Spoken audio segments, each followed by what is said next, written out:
Hi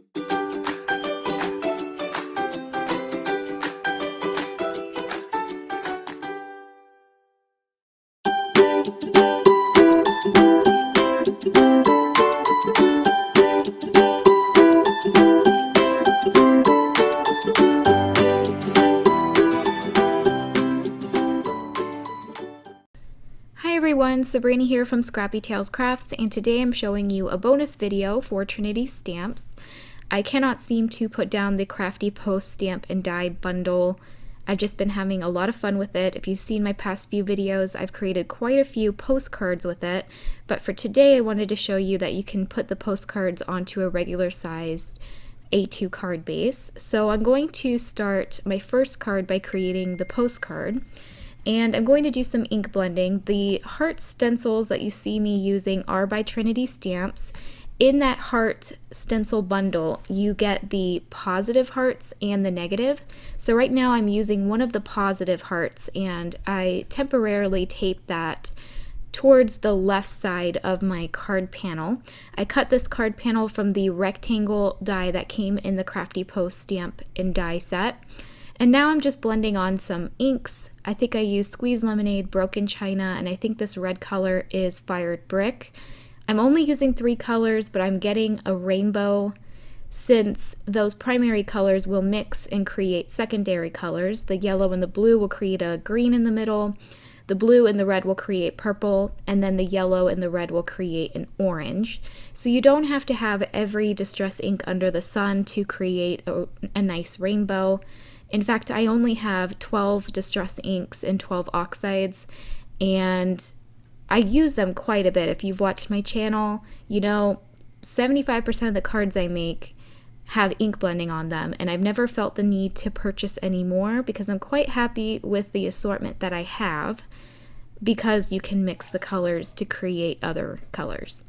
Alright, so now I'm going to take the negative piece. I'm adding some scotch tape that I folded over to make it double-sided. I did take some of that sticky off because I didn't want to rip the paper underneath.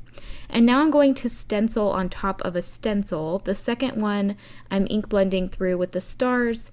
This is a part of the Space Swirl stencil set.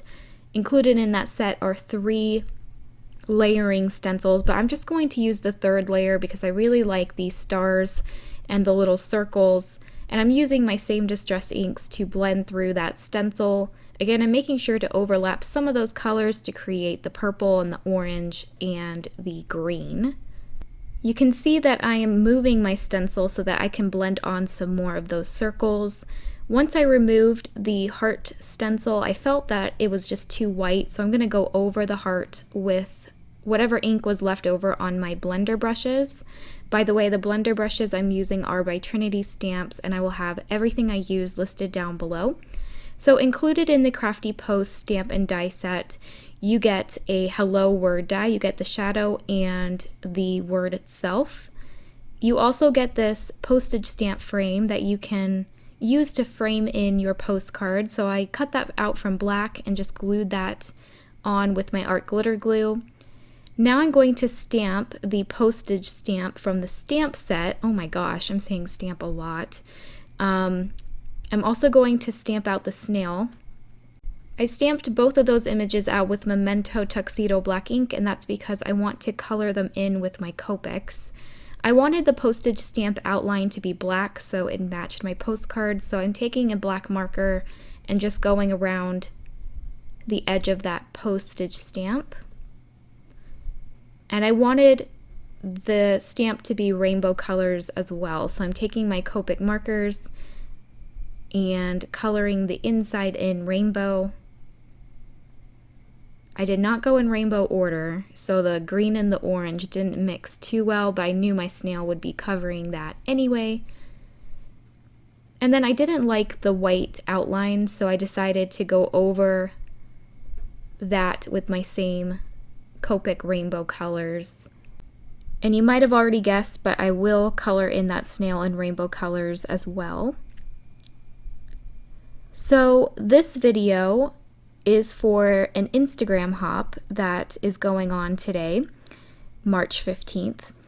And if you participate and leave a comment on all of the design team members' posts on Instagram, you can enter into the chance to win a $20 gift certificate to the Trinity Stamps shop.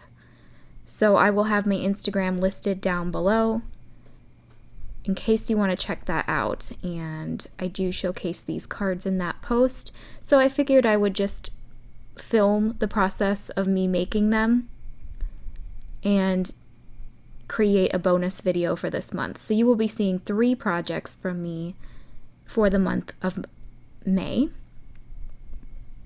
Alright, so I went to put the hello in the center of the heart, but I just felt like it wasn't standing out enough, so I'm going to layer 3 black hello outlines to create some dimension, and I like that much more. I decided to do the same thing with the black postage stamp frame. I think I add 2 frames.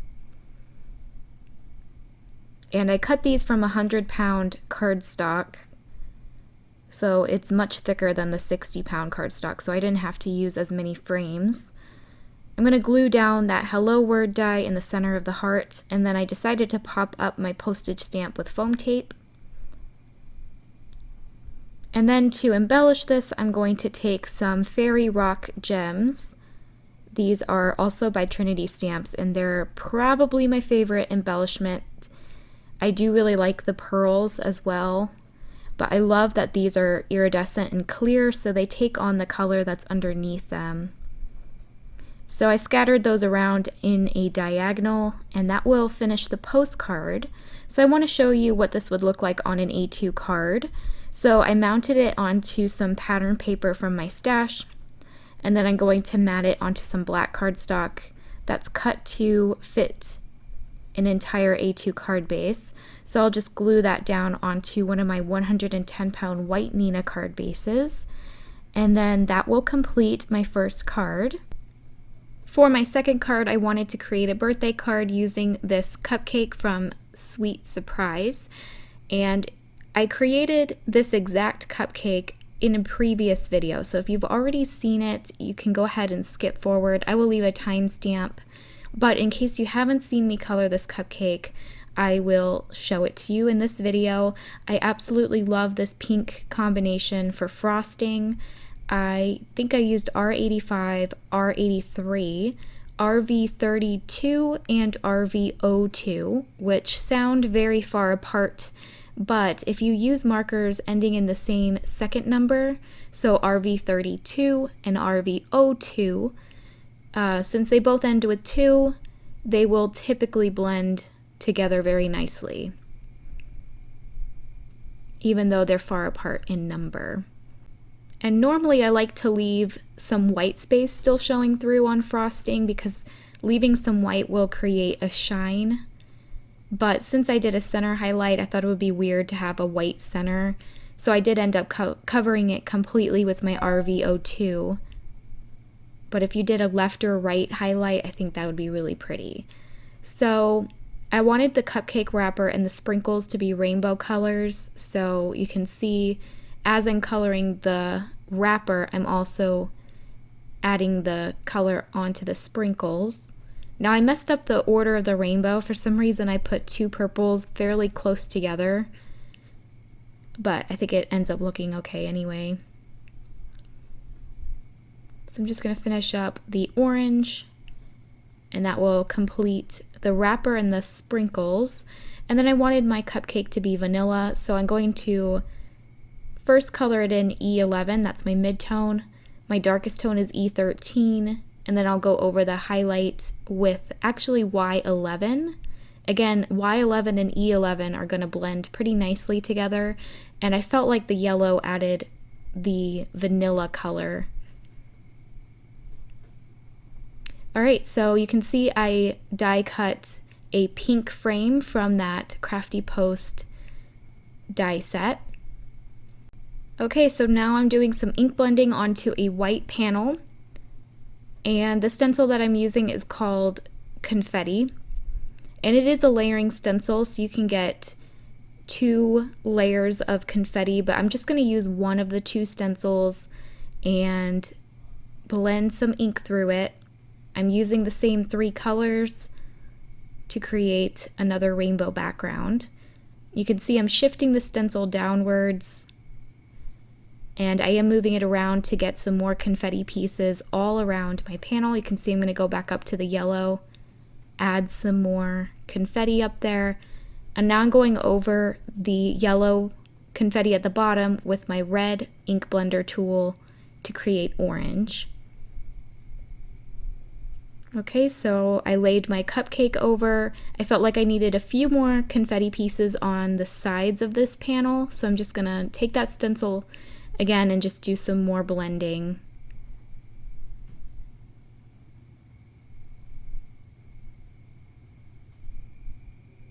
And I like the way that that looks. Oh, just kidding. I guess I want a few more pieces on the left side. And I wanted this to be a shaker card, so this panel that I'm ink blending will be the background behind my shaker bits, so it's going to create some nice texture. Alright, so now I'm going to work on the shaker window, and I'm actually going to use the Crafty Post die. I'm going to add acetate behind it, and instead of adding some very skinny strips of foam tape, I thought it would be nicer and it would look cleaner if I just die cut these frames several times from white cardstock.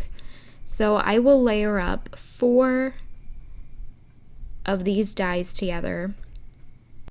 I did cut each one from 110-pound white Neenah, so I'm not really sure if it's less expensive than using foam tape or not.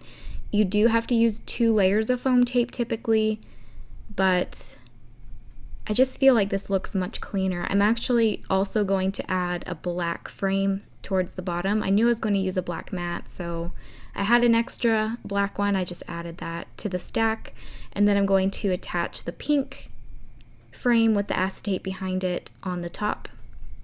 I'm going to mount the confetti background piece onto a black mat.